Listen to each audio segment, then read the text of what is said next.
Bonjour à toutes et à tous et bienvenue dans cette nouvelle vidéo. Très heureux de vous retrouver. Ça fait longtemps qu'on n'a pas parlé de crypto-monnaie sur la chaîne. On l'évoque de temps à autre sur la vie quotidienne, mais c'est vrai que il se passait rien et j'aime pas faire des vidéos pour vous dire allez voir ce qui se passe en 5 minutes. Pour moi, ça n'a aucun intérêt. À partir du moment où il se passe rien sur les grosses unités de temps, et ça déjà c'est un premier conseil que je peux vous donner dans cette vidéo, n'essayez pas d'aller savoir ce qui se passe dans les plus petites. Ça ne sert strictement à rien. Si dans le fond, dans les tendances de fond, il ne se passe rien, il y a tout autant de chances que dans les petites unités de temps, il se passe la même chose. Et je pense que beaucoup de débutants se ramassent actuellement. Et d'ailleurs, c'est pour ça que beaucoup sont en train d'abandonner à la crypto, alors que c'est probablement le moment où il faut s'y intéresser. De toute façon, c'est souvent comme ça que ça marche. Hein, on n'est pas formé, on arrive, on essaye finalement d'entendre un petit peu on essaye de faire ce qu'on entend un peu à gauche, à droite. On n'a pas vraiment de plan ni de méthode. Et donc, du coup, on est hyper agressif, on n'a pas du tout de gestion de risque et on se retrouve dans des situations un peu complexes.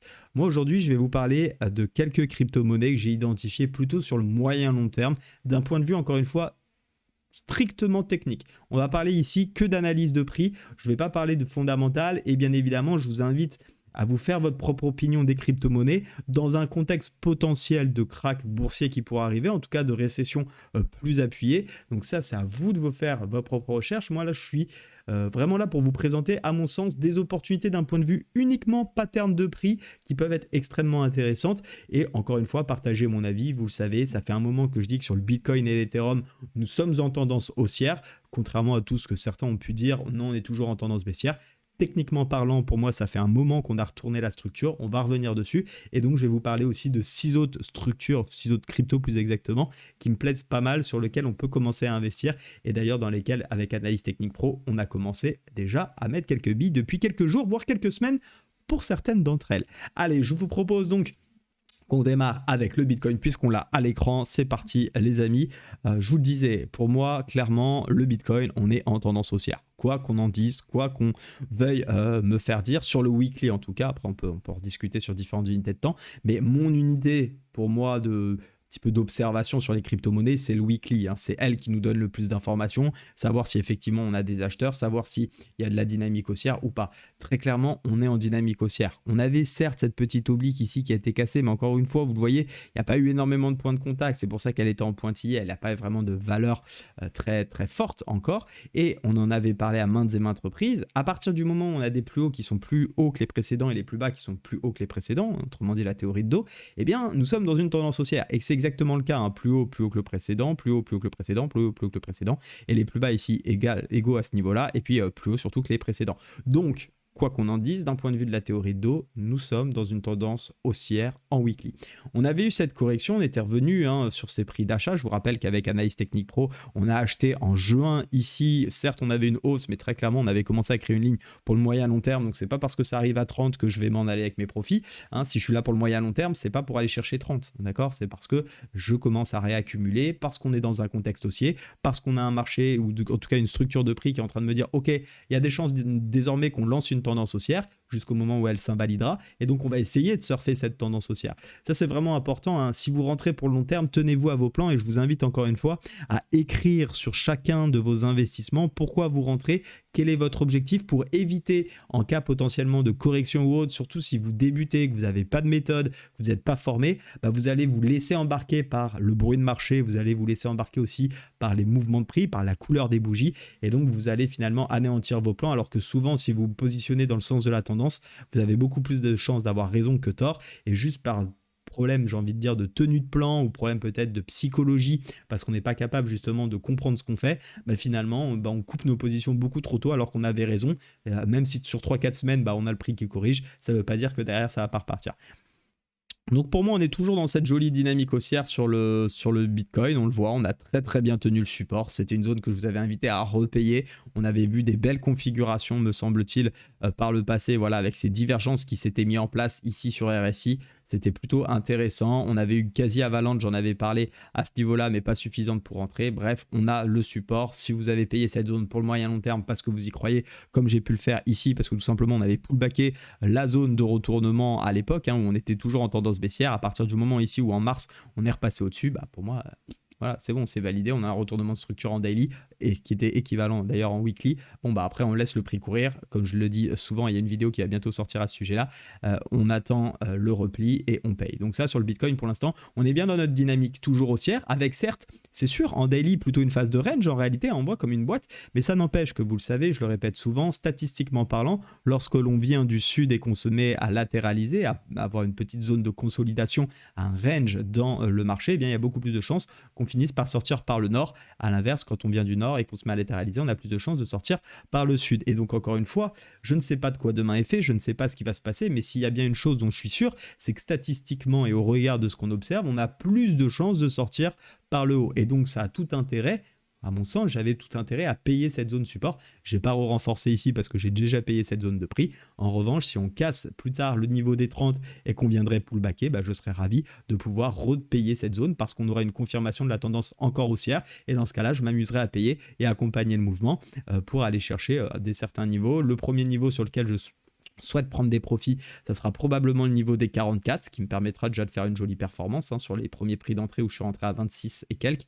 44, on est sur quand même quelque chose d'assez intéressant en termes de perf. Et puis après, essayer d'accompagner le mouvement plutôt cette fois-ci en dynamique. Là, on sera vraiment sur les investissements long terme. On laisse une poche active, j'ai envie de dire. Et puis le reste, on essaiera bien évidemment de faire du swing trading parce que dans ce cadre-là, on sera vraiment dans une grosse tendance haussière. Et d'ailleurs, il y a un plan qui pouvait être très intéressant, j'en avais parlé aussi, c'était de payer ce support pour aller chercher tout simplement le haut avec une validation ici sous le niveau des 23, donc on paye les 25-26 grosso modo, on se met sous les 23 et on va chercher les 30-31, comme ça au moins on a un joli petit plan swing si vraiment on n'a pas envie de se mettre sur le long terme. C'était aussi des choses intéressantes. Donc dans ce contexte là, déjà ce qui est intéressant suite à cette analyse, c'est de se dire que le Bitcoin est haussier. Je vais vous parler rapidement également d'Ethereum parce que c'est intéressant d'observer aussi, on va dire, le maître des altcoins, si on peut le dire ainsi, et essayer de voir un peu ensemble quelle est la tendance finalement, je ne sais pas pourquoi j'ai une courbe ici, quelle est la tendance sur cet actif qui est l'Ethereum. Pour moi, c'est pareil, on est dans une tendance ici qui est un peu moins marquée à la hausse, mais qui est quand même haussière, tout simplement parce qu'on a bien des plus bas qui sont plus hauts que les précédents, on a bien un plus haut, certes, qui ressemblait un petit peu à un fake out, et je suis d'accord, cette avalante m'a quand même pas... enjaillé vraiment, on va pas se mentir, ça m'a pas fait du bien de voir cette avalante. J'aurais bien aimé avoir une ou deux bougies encore qui continuent. Encore une fois, on n'est pas là pour décider et le marché on a rien à faire de ce que je pense. En revanche, eh bien, on a quand même ce plus haut qui est plus haut et donc pour l'instant on tient cette dynamique et on avait observé cette zone de polarité sur laquelle on est en train de travailler, mais on voit qu'il n'y avait pas vraiment de mouvement d'impulsion baissière. On pouvait d'ailleurs très bien le voir en daily, on n'avait absolument rien à ce niveau-là et ce que j'ai fait observer avec les membres d'Analyse Technique Pro, encore une fois, c'était la configuration qui me plaisait bien ici, mais c'est surtout en weekly. Regardez, on a une super avalante qui s'est confirmée hier, de fait, j'enregistre cette vidéo le lundi 2 octobre, et donc on a quand même une très belle impulsion, et on le sait en plus, je crois, d'un point de vue saisonnalité, je ne veux pas dire de bêtises, mais que les derniers mois de l'année sont plutôt bons. Alors encore une fois, les performances du passé ne présagent pas du futur, mais ça reste des choses intéressantes à avoir en tête, parce que statistiquement, encore une fois, si on se parle de statistiques, même si je préfère regarder mes graphiques que les statistiques de septembre, octobre des années précédentes, mais tout cela vient finalement se conforter en réalité, et après la psychologie des marchés peut faire qu'il y a effectivement un mouvement de hausse aussi. On verra, encore une fois, moi ce que je fais, c'est que je regarde surtout ma technique, et en réalité je vois tout simplement une grosse zone de support ici, parce qu'on pourrait même la tracer comme ça, notre zone de support, c'est toute une zone en réalité en weekly qu'on a, et bien pour l'instant j'ai une avalante sur zone, et quand j'ai une avalante sur zone, c'est plutôt un signal de reprise de tendance haussière, et donc ici ça peut être très intéressant d'accompagner le mouvement. Et je vous rappelle que nous on avait payé, donc là je suis légèrement en drawdown, on avait payé dans ce marteau à l'époque, donc on est plus ou moins en train de revenir break-even. J'ai des niveaux d'invalidation de position légèrement en dessous encore parce que j'estime que l'Ethereum sur ces prix là restait intéressant, donc je vais pas forcément me mettre à vendre parce que ça y est, je perds quelques dizaines, centaines d'euros. Non, on reste en position bien évidemment, on attend que ça se retourne parce que pour l'instant notre tendance haussière, en tout cas celle que je considère comme haussière ici, moins de latéralisation, n'est pas retournée. Et donc tant que j'ai pas d'invalidation propre et nette, je continue à maintenir mon plan et de suivre ça. Je vous propose qu'on passe sur les altcoins désormais. Alors j'ai fait une petite liste sur mon autre écran. On va commencer avec Atom, que je souhaite vous présenter. Atom USDT. Pareil, attention, pour chacune de ces cryptos, j'ai bien expliqué les différentes raisons de pourquoi je pourrais commencer à songer. Ça ne veut pas forcément dire que c'est bon. Et attention que pour certaines d'entre elles, on sera encore en contre-tendance. Et c'est exactement le cas d'Atom. Atom, on est très clairement dans un contexte ultra baissier, hein, qu'on se le dise. Là, il n'y a rien d'haussier. Si on reprend un graphique du Bitcoin, ça n'a rien à voir. On n'a pas du tout les plus hauts, les plus bas plus bas. Donc bien évidemment, je suis beaucoup moins optimiste actuellement sur une crypto comme Atom que sur une crypto comme le Bitcoin. Pour autant, on le sait, il faut savoir aussi prendre des opportunités, s'exposer un petit peu à du risque tout en le maîtrisant, mais c'est dans les moments où on paye les gros niveaux que ça peut être aussi très intéressant sur le moyen long terme, eh bien, de l'avoir fait parce qu'on aura quasiment payé les plus bas, et on le sait, sur le moyen terme, sur le long terme, pardon, plus on paye bas, plus c'est intéressant bien évidemment. Ça ne veut pas dire qu'il faut payer systématiquement quand ça baisse, mais c'est vrai que quand on observe ici cette zone, et d'ailleurs on pourrait même grossir un peu, toute cette zone ici sur les 6.5, 8, hein, pour faire simple, eh bien je trouve qu'on a des choses quand même assez intéressantes. Actuellement, nous sommes sur support et ce qui m'a bien plu, eh bien c'est de voir ces configurations de bougies ici. Déjà, on avait une pseudo-avalante. Alors certes, c'est pas grand-chose. Certes, c'est pas l'avalante du siècle, on est d'accord, mais ça n'empêche que c'est une avalante sur un point bas et moi, ça peut me suffire pour entrer en position. En parallèle de ça, j'ai envie de dire, c'est comme si on ouvrait la poupée russe. Eh bien, on a malgré tout des divergences daily qui sont mis aussi en place sur des zones weekly et donc tout ça fait que ça donne quand même quelques signaux techniques qui peuvent être intéressants. Donc si vous croyez, encore une fois, hein, l'idée c'est pas du tout de se dire bon bah vas-y, Ricky il a dit ça et même il y en a un autre sur YouTube qui a dit pareil. C'est si vous avez envie d'investir sur cette crypto-monnaie, alors il y a quelques signaux intéressants sur cette zone de prix et forcément c'est beaucoup plus pertinent d'acheter du Atom ici à 7, 5 ou 8, peu importe, non pas à cause du prix, par exemple, que le prix, on va dire, à 10, tout simplement par structure technique. Depuis qu'on est là-dessous, depuis qu'on a relâché les points bas et qu'on a surtout cassé cette figure qui est finalement une figure de continuation, hein, je le rappelle, non pas une figure de retournement, on était bien dans une figure de continuation avec une impulsion baissière, contraction et finalement on lâche par le bas, bah finalement vous l'avez vu, hein, on n'est pas reparti à la hausse, figure de continuation baissière et donc dans cette dynamique pour l'instant, eh bien ça reste intéressant de commencer à créer une ligne. Absolument pas pour faire du swing trading parce qu'on serait complètement en contre-tendance pour le moment. Après, libre à chacun de faire ce qu'il veut. Mais là, clairement, vous faites du swing trading pour aller chercher ne serait-ce que ce niveau-là.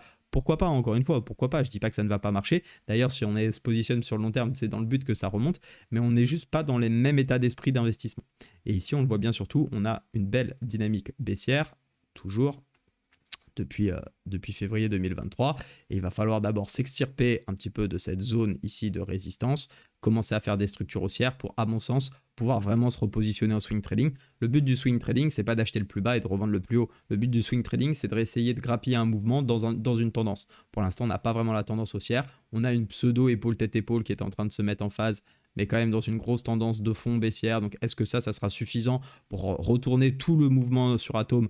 Peut-être, en réalité, peut-être qu'on est vraiment sur le dernier point bas, c'est possible, on ne sait pas. Je m'attends plutôt à une correction effectivement dans les prochains jours, avec une nouvelle correction à la baisse pour vraiment avoir cette structure qui se mette en place, avec pourquoi pas un très joli W ici pour vraiment définitivement retourner la tendance. Donc voilà ce qui me plairait de faire sur Atom. Ensuite, je vais vous parler de Link, que pour le coup, vous allez comprendre, tiens, par rapport pour mettre un petit peu ça en relief avec Atom. Link, c'est pareil, je l'ai payé à 6,02 je crois, en tout cas je l'ai mis sur le Discord public et sur le Discord privé de la formation, je l'avais payé là-dedans. Quand on avait réintégré tout simplement cette bougie, donc ouais, ça doit être 6,02 que j'ai payé, vraiment sur le support. Pourquoi? Parce que tout simplement, ici, on avait un range et on a eu une fausse cassure où on a été chercher tout simplement les derniers points hauts et on a eu une structure de retournement. Ça, faut le savoir, c'est un pattern de chandelier japonais, un petit peu pas exactement, mais quasi en étoile du soir, avec réintégration d'un support et d'un range. Bon, bah moi, c'est assez clair, hein, je vois ça. En plus, pour le coup, le Link, c'est une des seules crypto-monnaies que j'estime d'un point de vue fondamental plutôt OK. J'ai pas vraiment énormément de connaissances, je le rappelle, en fondamental, mais pour le peu que j'en ai, en tout cas, le Link me plaît bien. Et donc j'avais payé à ce niveau-là dans le but effectivement d'aller chercher plutôt le niveau des 14. L'objectif c'est quoi ici? Eh bien c'est d'essayer, si vous n'êtes pas dedans, je vous invite pas à acheter un milieu de range, hein, bien évidemment, c'est plutôt d'attendre soit effectivement la cassure on va dire de ce niveau vert pour essayer de sortir de ce premier range, mais vous le voyez, vous risquez d'être exposé également sur tout simplement la résistance au niveau des 9. Dans ce cadre-là, et c'est plutôt moi ce que je vais chercher à faire, c'est j'ai mis un petit pourcentage à ce niveau-là, je ne suis pas rentré en faisant all-in, hein, bien évidemment, parce que le contexte était ultra baissier, j'ai plutôt pris une toute petite position en réalité hein, pour commencer à créer une ligne avec l'objectif d'avoir une sortie par le haut, le petit pullback dans cette zone pour repayer et remettre un peu plus, avoir un prix moyen qui se situera aux alentours des 7,26, quelque chose comme ça, et d'aller chercher derrière l'objectif technique des 14,5 parce que tout simplement on a une jolie zone de polarité weekly et je m'attends à ce qu'il y ait de la réaction sur cette zone et ça m'irait bien déjà d'encaisser dans un premier temps quelques profits. Je vous rappelle qu'il est important d'encaisser ces profits, de ne pas chercher à faire le x10 ou le x20, sauf si vous êtes là vraiment pour dans 20 ans, mais quand même, bien même vous êtes là pour dans 20 ans, la problématique c'est que c'est comme c'est des actifs qui sont ultra volatiles.